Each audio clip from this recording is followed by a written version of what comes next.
Assalamualaikum warahmatullahi wabarakatuh. Alhamdulillah, alhamdulillahirabbil alamin, rabbul arsyil azim, rabbul fuqara wa rabbul yatama, rabbul mustad'afin wa rabbul aghniya, rabbi rabbuna wa rabbukum fa'buduhu hadza siratun mustaqim. Asyhadu an la ilaha illallah wa asyhadu anna Muhammadan abduhu wa rasuluhu la nabiyya ba'da.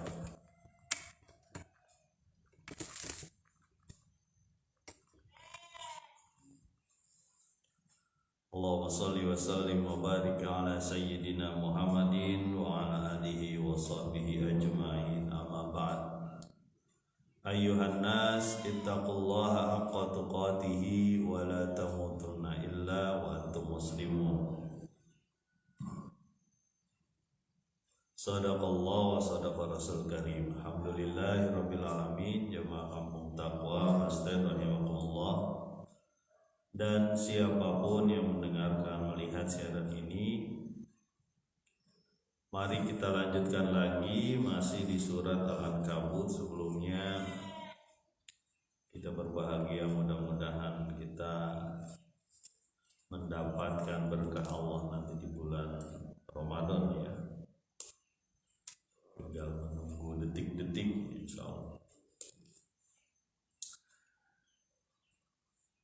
Jamaah kampung taqwa astagfirullah, kemarin kita sudah sampaikan salah satu ujian yang didapatkan manusia ketika dia mengaku beriman adalah ujian dari keluarga dekat ya, yang menganjurkan untuk berbuat zalim, berbuat musyrik, berbuat maksiat. Siapa keluarga dekat itu? Orang tua. Ya, salah satunya disampaikan ujian atau fitnah-fitnah itu diantaranya bisa terjadi pada orang tuanya. Kita ingat kemarin cerita Sa'ad bin Abi Waqqas yang diminta oleh ibunya tidak mengerjakan atau tidak melakukan amalan-amalan ajaran Muhammad dan disuruh kembali kepada ajaran kemusyrikan ya. Itu sampai tingkat seperti itu. Di tingkat-tingkat di bawahnya bisa saja model orang tua yang menganjurkan kemaksiatan kepada anaknya.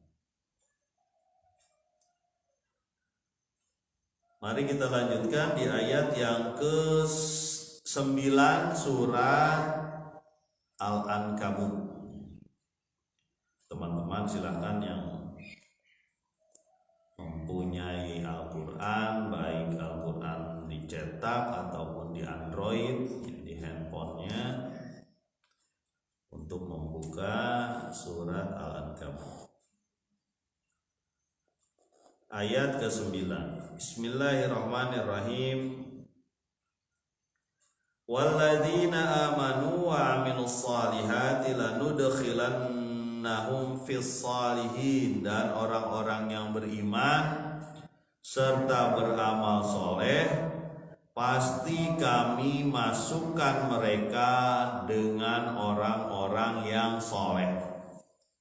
Siapa orang-orang ini? Salah satunya yang ayat sebelumnya menyatakan ya, mereka tidak mau mengikuti perkataan orang tua jika dia maksiat kepada Allah. Fala tuti'huma. Jangan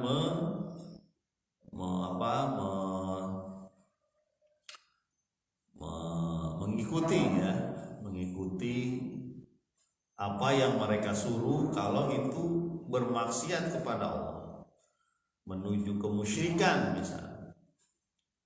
Nah, orang-orang ini akan dimasukkan ke dalam satu golongan orang-orang yang soleh. Tapi syaratnya dia harus amanu wa amilus soleh. Dia beriman dan beramal soleh. Keimanan tidak bisa terjadi kalau tidak ada amal. Amal termasuk diantaranya adalah menolak ketika ada orang yang menyuruh berbuat jelek walaupun itu orang tua. Dan itu bagian dari fitnah, ujian. Ya, ujian dari Allah kepada orang-orang yang beriman. Gak usah khawatir, orang-orang beriman itu masuk satu kelompok sendiri. Ya, di sini disebutkan fis shalihin, orang-orang yang soleh. Dan memang Nabi pernah berkata bahwa ujian paling berat ya, pada manusia itu adalah para nabi yang pertama. Ya. Kemudian yang kedua orang yang mengikutinya. Kemudian yang ketiga orang-orang soleh. Semakin kuat agamanya, semakin kuat dia memegang dinnya, semakin kuat juga goncangan pada dirinya. Jadi semakin kuat dia berusaha untuk mendekati Allah, semakin berat juga goncangan pada dirinya. Ibarat pohon semakin tinggi naik ke atas, anginnya semakin besar. Ya, ujian para nabi luar biasa ya. Bahkan ada nabi yang dibunuh ya. Dan dia bertahan selama ada yang puluhan tahun, mungkin ada yang ratusan tahun. Ujian yang kedua adalah orang-orang yang mengikuti dia. Yang selanjutnya adalah orang-orang yang soleh. Di sini disebutkan orang-orang yang soleh. Karena orang-orang ini orang-orang yang mau mendapatkan tiket VIP, very important person. Yaitu apa? Surga. Ya. Surga itu mahal. Dan mestinya kita jadikan sebagai cita-cita kita, cita-cita keluarga kita, cita-cita anak kita, bahkan kalau perlu cita-cita orang tua kita, seluruh orang yang di sekeliling kita, bahkan di luar kita, untuk masuk surga. Ada satu kisah, seorang ustadz mengatakan dia dapat oleh-oleh dari coklat dari luar negeri. Dapat oleh-oleh coklat dari luar negeri diberikan kepada orang yang duafa lah kira-kira ya. Kemudian orang duafa tuh bilang, enak bener ya Ustaz gitu, kata Ustaz ini ceritanya. Enak bener coklatnya. Kemudian Ustaz tuh ngomong, iya emang kalau coklat luar negeri berbeda lah pengolahannya, mantap. Ini perkataan dia ya. Kemudian apa kata-kata dari orang ini yang dia ingat terus? Ustadz itu ingat terus. Apa dia ngomong? Ini coklat di dunia ya Ustadz ya, apalagi nanti di surga itu. Bayangkan ya, orang-orang duafa ini mau membayangkan dirinya itu bagaimana nanti di surga. Berarti motivasi mereka tinggi gitu. Ada satu tambahan kisah lagi disebutkan begini. Suatu ketika ada seorang ibu yang ikut majelis taklim lah, kira-kira begitu. Ibu ini termasuk orang yang gak mampu, ya. Bahkan dia sebutkan, tetangganya mengatakan gitu, orang yang dekat dengan dia mengatakan bahwa ketika ngaji, ketika datang ke musola, ibu ini paling punya pakaian dua saja yang bagus, yang bisa dipakai buat ketika ke musola atau ke majelis taklim. Itu aja lah kalau bahasa kita gitu pakaiannya. Jangan bandingin sama orang Asten ya. Pakaiannya macam-macam, kondangan beda, ya majelis taklim beda, datang ke banyak. Jadi saya bayangkan dia jauh lebih parah dari orang-orang di sini. Ibu ini. Kemudian ibu ini adalah ibu yang paling sering ngajakin orang menjenguk orang sakit. Ya. Ibu ini bahkan berangkat bareng sama ibu-ibu majelis lain, bareng sama naik bajai ya, kalau di Jakarta namanya pakai bajai yang bertiga atau berapa. Lalu dia dibayarin itu. Bajai itu dia bayarin. Sampai ada ibu-ibu bertanya, ya, wahai ibu, mohon maaf, engkau terlihat kami paling berat kehidupannya, paling berat ekonominya. Tapi kenapa engkau yang paling sering untuk ngajak orang menengok ke orang sakit, ngajak orang menengok orang sakit, paling sering ngasih tahu ini ada orang sakit, ayo bantu kita gitu. Bahkan sekarang kata temennya dia, bahkan sekarang bajainya kami dibayarin oleh ibu. Apa jawaban ibu ini? Dia bilang apa? Iya bu, surga kan bukan untuk orang kaya aja. Tuh lihat, pikiran dia itu surga, jadi melampaui kemampuan dia. Ya, kemampuan dia jadi tinggi lah, jadi dia malah lebih baik dari orang-orang benghar, teman. Ya kan? Pakaiannya itu cuma 2, sampai dihafal orang bahwa pakaiannya itu cuma 2 yang bagus buat ke musola atau ke masjid atau ke majelis taklim.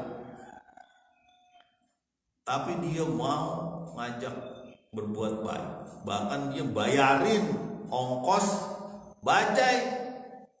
Ya. Dia bilang apa? Surga kan bukan milik orang kaya saja.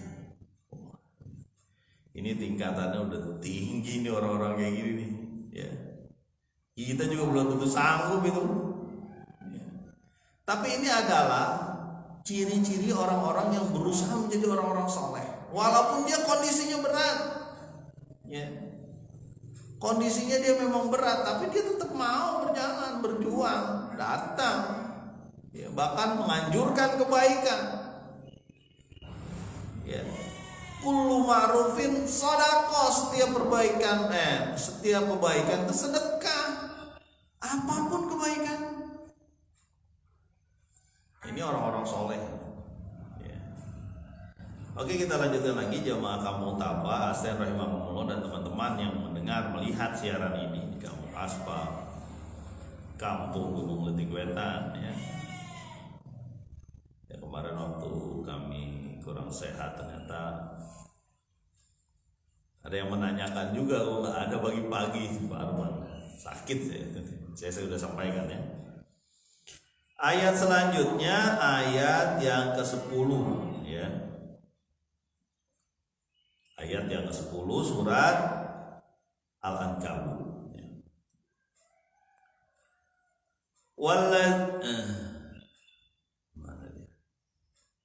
Wa minan nasi may yaqulu amanna billahi fa idza uziya fillahi ja'ala fitnatan nasi ka'adzabillah wa la in jaa'a nasrun min rabbik la yaqulunna inna kunna ma'akum awalaysa Allahu bi'a'lama bima fi suduril alamin. Dan di antara manusia ya, di antara manusia ada yang mengatakan dia beriman kepada Allah ya, amanna billah. Ada manusia yang mengatakan beriman kepada Allah, tetapi apabila disakiti di jalan Allah, maksudnya diuji di jalan Allah, ya, dia menjadikan ujian oleh manusia tersebut. Ya. Biasanya ujian itu ada perlakuan manusia kepada dia, entah disiksa, dihina dan sebagainya, dikurangi rizkinya dengan manusia. Ka'adzabillah, seperti azab Allah. Ketika dia diuji, disakiti di jalan Allah, dia menyatakan itu adalah azab Allah gitu. Tetapi ketika datang pertolongan dari Allah, ya, nasrun min rabbik layakulunna inna kunna ma'akum. Dia berkata bahwa kami bersama kamu. Kalau udah datang pertolongan gitu, kami bersama kamu, bersama ente lah. Awalaisallahu bi'alama bima fi suduril alamin.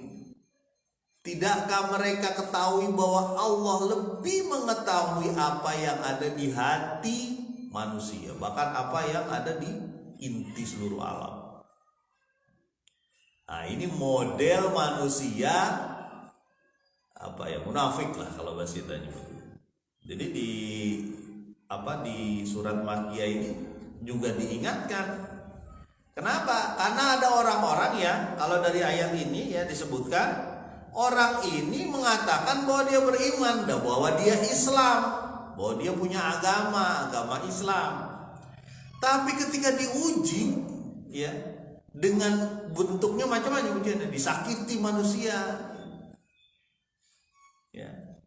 Disakiti manusia, disulitkan, dikurangi rezekinya oleh manusia, dia menyatakan bahwa ini adalah azab Allah, nggak ada azab lagi setelah ini. Jadi ngapain dia bertahan dengan keimanan lah, kira-kira begitu ya. Jadi dia menyatakan ini adalah azab Allah, padahal ujian itu ada yang jauh lebih berat. Banyak bentuk-bentuk penyiksaan ya, mungkin penyiksaan. Bisa saja bukan penyiksaan, bisa saja penyempitan rizki, ya. Karena dia mau berusaha berbuat baik, jujur dan sebagainya, disempitin rizkinya sama teman-temannya, bahkan sama bosnya, ya. Ketika dia mendapatkan ujian itu, dia menyatakan ini adalah azab Allah. Dia tidak ingat bahwa itu ujian. Ini adalah azab Allah, nggak ada azab lain setelah itu. Ngapain saya pertahankan keimanan? Nah, ini dia mungkin bergerus datang menuju kemaksiatan tersebut. Ya. Jadi menganggap sesuatu yang disebabkan oleh manusia adalah azab Allah. Setelah itu nggak perlu lagi ngapain kita pertahankan keimanan? Gitulah kira-kira. Ya. Ketika lagi sempit dia lemah, intinya sebenarnya begitu. Ketika lagi sempit dia menyatakan, ya ngapain sih beriman gitu. Ya. Ini udah dapat azab gitu. Nah, ini dia lakukan yang nggak benar. Kalau di zaman dulu ya penyiksaan ya.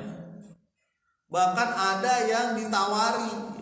Saya masih ingat kita sampaikan tentang Ka'ab bin Malik waktu itu ya, yang tidak datang di perang Tabuk. Itu ditawari, dikasih surat dari Raja Gosan kalau nggak salah namanya, dari negeri Gosan. Suratnya itu begini, saya dengar kamu ini dicuekin ya sama golongan kamu. Artinya dicuekin, diacuhkan ya. Kalau benar, datanglah kamu ke negeri kami, kamu bakal aman, kamu bakal dapat sesuatu. Ini tawaran kepada Ka'ab bin Malik ya, dan dua teman lainnya. Ya. Waktu ditunda taubat dia, pengabulan taubat dia ditunda kurang lebih sebulan sampai 40 hari. Datang surat itu. Surat apa itu? Surat untuk pengkhianatan itu.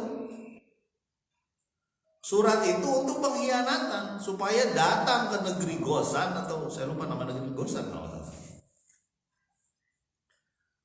dan mendapatkan perlindungan daripada di situ dicuekin selama sebulan lebih.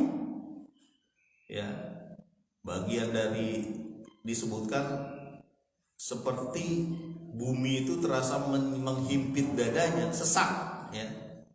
Seluruh orang tidak ada yang mau ngomong sama dia. Perintah dari Allah. Termasuk Nabi ketika dia ngucapin salam, diam tuh Nabi. Sampai dia merhatikan mulutnya Nabi, dia jawab salam nggak ya? Enggak. Ya. Datang surat dari Raja Ghassan itu, ya. Kemudian apa yang dilakukan oleh Ka'ab bin Malik? Masih beriman Ka'ab bin Malik ini. Dia bilang, apa lagi ini? Ini adalah fitnah, ujian. Dirobek-robek surat. Bukan aji mumpung, kesempatan dia ada orang yang mau ngambil saya sebagai ini, saya walaupun saya berkhianat pasti dapat kehidupan yang baik nih, yang enak.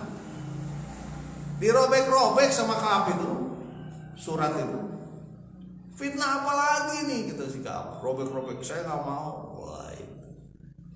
Nah kan sebagian manusia ada yang nggak tahan begitu, ditekan secara rizki, ditekan oleh teman-temannya gitu ya. Udah terima aja tuh amplop, kan nggak ketahuan juga dari mana tuh amplop.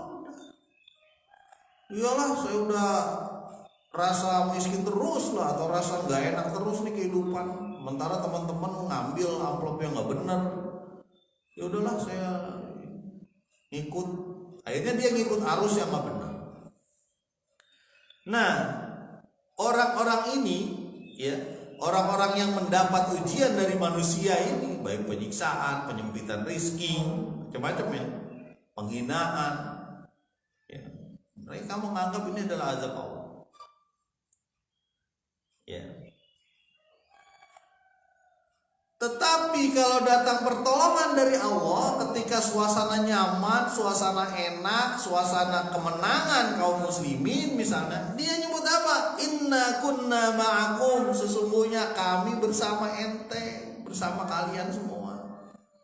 Bahasa lainnya, saya kan golongan kamu ya, gitu.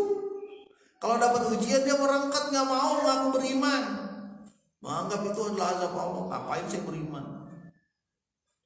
Tapi ketika ada pertolongan Allah, ada keuntungan di situ, dia bilang apa? Saya kan kaum muslimin, saya kan bareng-bareng sama Anda. Ini ciri-ciri orang munai. Ya.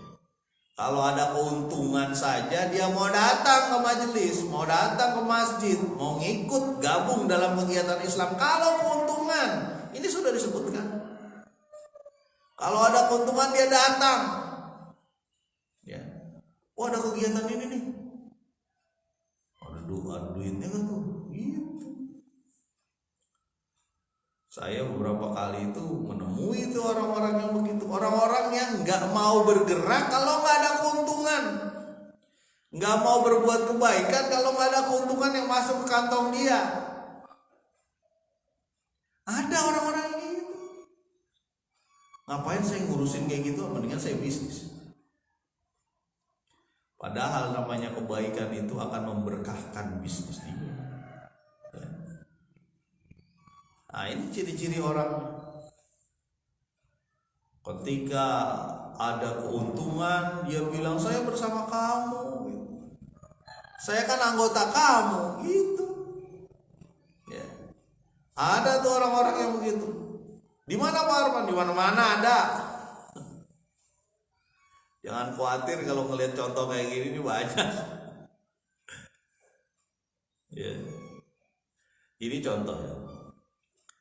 Kami alhamdulillah bersama kawan-kawan atas pertolongan Allah itu ada kegiatan misalnya sarana air ya, bukan cuma di sini kebetulan.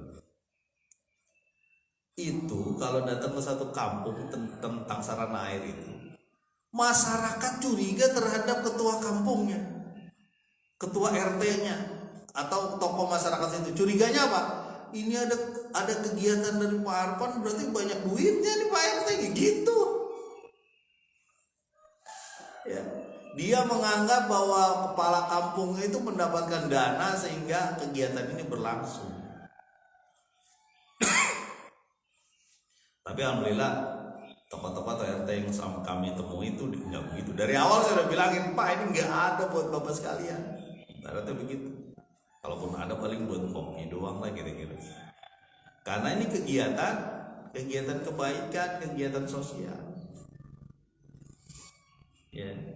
Jangan sampai kegiatan kayak gini dibisnisin juga. Ya. Kan banyak tuh cerita-cerita kayak gitu ya. Ini ada kegiatan apa? Pembuatan MCK, MCK-nya 3 jadi 2. MCK-nya mereknya mestinya merek apa gitu, klosetnya berubah jadi merek yang jelek. Ya.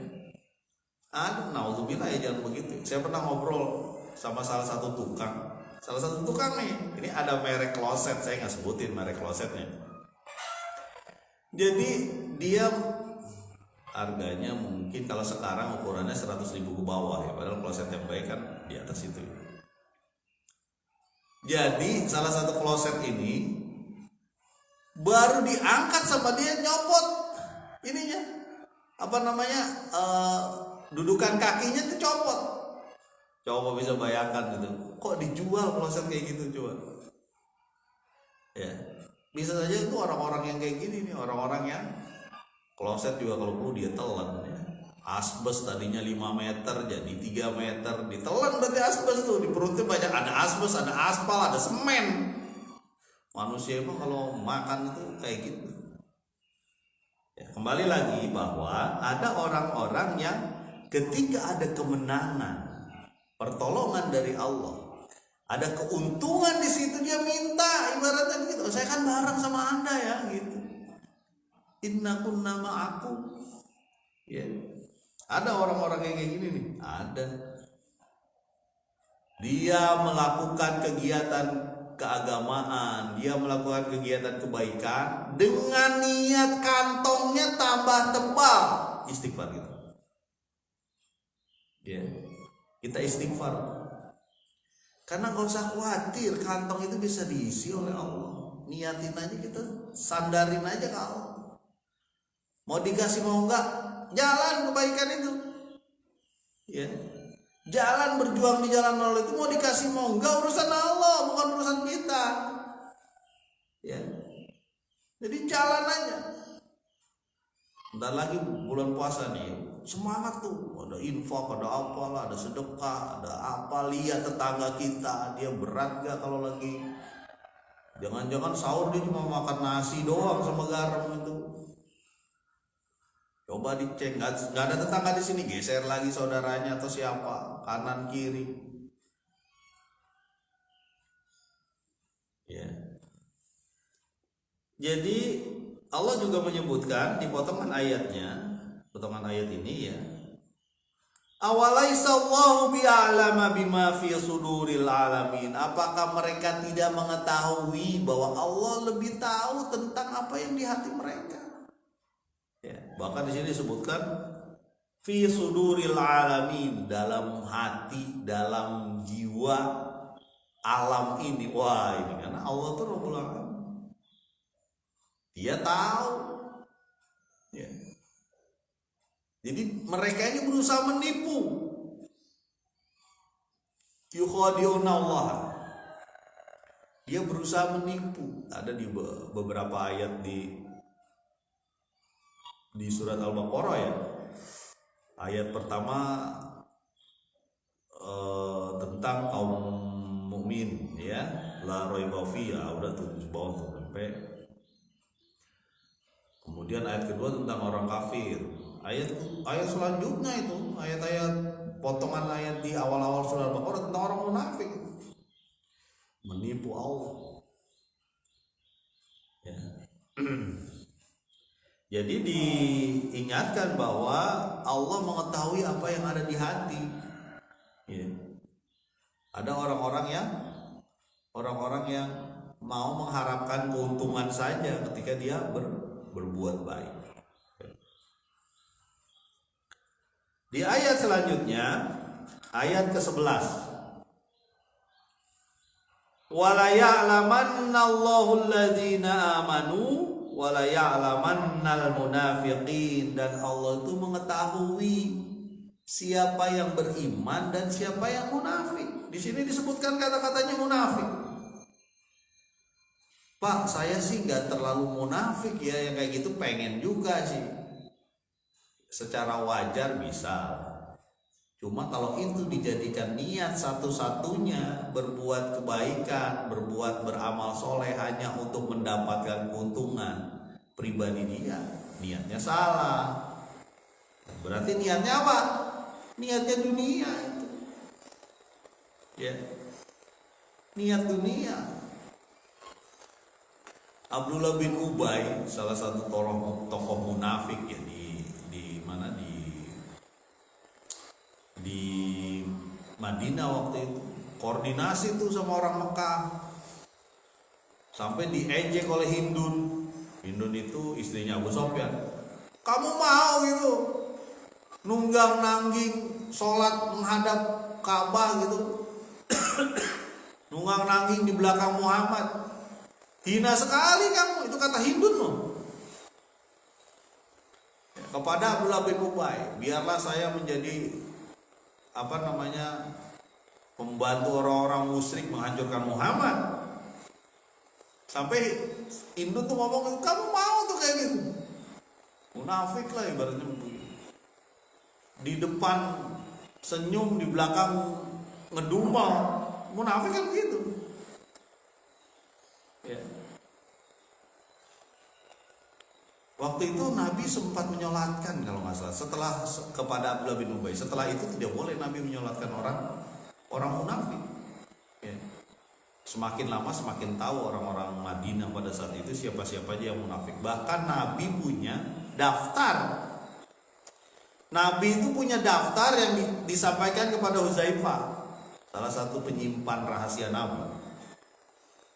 Ya. Daftar itu ada di Huzaifah. Apa daftarnya? Daftar siapa-siapa saja orang munafik. Ya. Kemungkinan saya nggak tahu juga. Kemungkinan bisa saja ini adalah supaya sahabat Huzaifah mengerti gerak-gerik mereka dan mengetahui strategi mereka untuk menghancurkan Islam. Kira-kira begitu ya. Nah, anehnya ada salah satu sahabat Nabi yang berusaha untuk mengetahui daftar itu. Dia pengen supaya dia tidak ada di daftar itu. Jangan sampai saya ada di daftar orang-orang munafik. Siapa orang itu? Coba kita bayangkan ini ya. Orang tersebut adalah orang kedua khalifah, yaitu Umar bin Khattab. Ya. Dia bilang apa? Wahai Huzaifah, kasih tahu kepada saya, adakah saya di daftar itu? Adakah saya, Umar ini, ada di daftar orang-orang munafik? Ya. Kalau tidak khilaf saya, Huzaifah mengatakan tidak ada. Jadi orang seperti Umar saja, orang kedua terdekat dari Nabi, itu masih takut ada sifat kemunafikan. Nah kita, kalau dibandingin dengan kita luar biasa.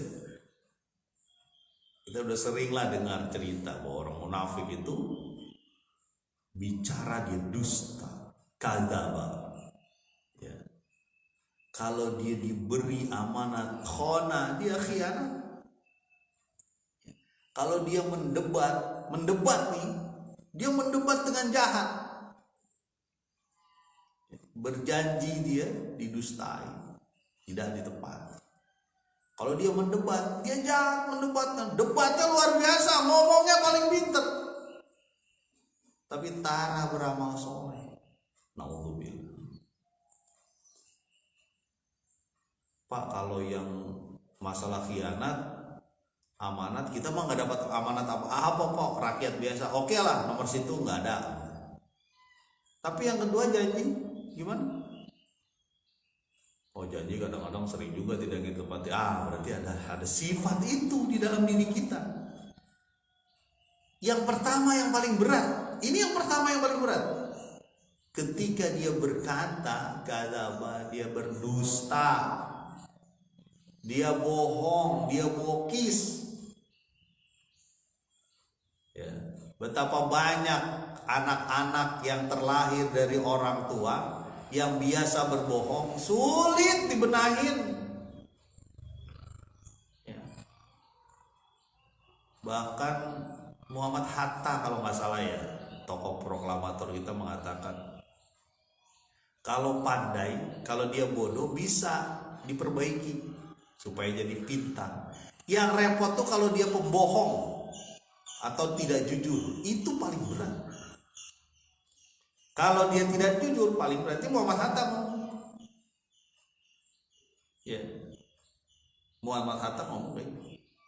Mana contoh pemimpin yang jujur? Agus Salim, Kiai Haji Agus Salim. Kiai Haji Agus Salim tokoh Masumi ya, dan dia salah satu menteri luar negeri Indonesia yang mempunyai kemampuan sampai 9 bahasa kalau nggak salah ya. Tokoh yang dikagumi lah. Ya, ini Agus Salim. Nah, dia mengatakan bahwa memimpin itu ya adalah menderita. Ini Agus Salim nih ngomongin. Seorang pemimpin itu sebenarnya seorang mendapatkan penderitaan, mestinya begitu. Bukan pelayanan, tapi penderitaan, dan itu terjadi pada dirinya. Jujur betulnya orang Agus Salim ya, anak-anaknya semuanya homeschooling, dia sekolah di rumah. Karena waktu itu sekolah di zaman Belanda pada saat itu mengarah ke barat, dia nggak mau, disekolahin aja sendiri di rumah ya. Saya dengar sejarahnya, saya baca ya sejarahnya Agus Salim itu. Di Jakarta dia tempatnya ngontrak, di tempat-tempat yang masuk ke dalam itu ngontrak. Padahal dia perdana menteri luar negeri, ya, ngontrak dia. Nah ini yang ngontrak merasa, oh ada juga ya pemimpin yang ngontrak. Ada menteri luar negeri dia zaman Soekarno. Ya. Kemudian kontrakannya itu pindah-pindah. Bukan pindah-pindah. Dia merubah kontrakan dia yang cuma sedikit kontrakannya, ruang depan sama satu kamar sama WC. Dirubah-rubah. Kadang ruang depan itu dijadi kamar, dia tukar ke sana gitu. Jadi kata dia berasa berbeda terus gitu. 6 bulan sekali lah kira-kira dia rubah ya. Bahkan ada supaya dia merasakan suasana baru gitu. Kalau kita kan suasana baru pasti pindah ya. Ada satu lagi kisah yang saya sendiri belum tentu sanggup tuh kalau melakukannya. Jadi karena dikontrakan, apalagi di Jakarta ya waktu itu padat gitu, itu kan kadang-kadang bermasalah septic tanknya. Jadi septic tanknya itu keluar ini apa namanya ya, TA1 lah kira-kira begitu, TA1. Baunya luar biasa gitu. Sampai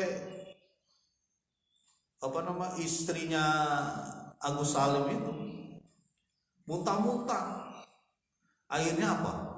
Istrinya itu dilarang oleh Agus Salim untuk untuk buang air besar di situ. Yang dilakukan oleh Agus Salim apa?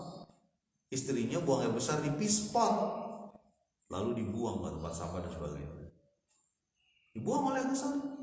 Coba bayangkan, saya tidak terbayang bagaimana kondisi kontrakan Agus Salim. Kiai Haji Agus Salim. Padahal dia menteri luar negeri, coba. Memimpin itu menderita. Itu dia sebutkan. Ya. Ini orang-orang yang beramal soleh, betul-betul menyampaikan dirinya bahwa dia beriman kepada Allah. Jadi dia tak peduli itu dengan kenikmatan duniawi. Ya. Aduh, ini urusan mukmin dan munafik ini. Wala ya'lamanna Allahu alladzina amanu wala ya'lamannal munafiqin. Dan sifat ini perlu dikeluarkan, maksudnya disampaikan kepada manusia sehingga orang tahu mana munafik, mana mukmin. Ya, diuji ketika diuji ada yang sabar, itulah mukmin. Dia nggak mengatakan, waduh saya dapat azab dari Allah. Enggak, ini ujian dari Allah, bukan azab. Ya.